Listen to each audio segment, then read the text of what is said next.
How to check sent request on Instagram. Hey everybody, welcome back to Official Help Desk. In today's video, I'm going to show you where you can find all the messages that you have sent as a request. So without any further ado, let us get started.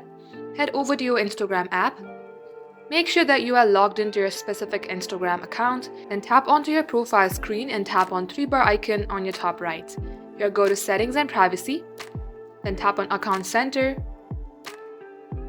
Here under Account Settings, tap on Your Information and Permissions. Under here you will see Download Your Information at the second option. Open it and tap on Download or Transfer Information. At this page, tap on Some of Your Information, which will include the information that you choose for your selected profiles. Here scroll below and tap on Followers and Following. Now if you would like to add any other information such as your feeds, memories, and search histories, then tap on that as well. Once done, tap on Next. Here tap on Messages and tap on Next. Tap on Download to Device, or you can also transfer it to your Google Drive.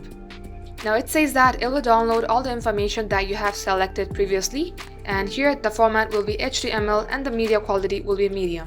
If you would like to take it in high, then tap on high, but this will take a little longer than the medium. Once done, tap on Create Files. Just like so, your information is being prepared for download and they will email you once it's completed. Just like so, this is how you can do it.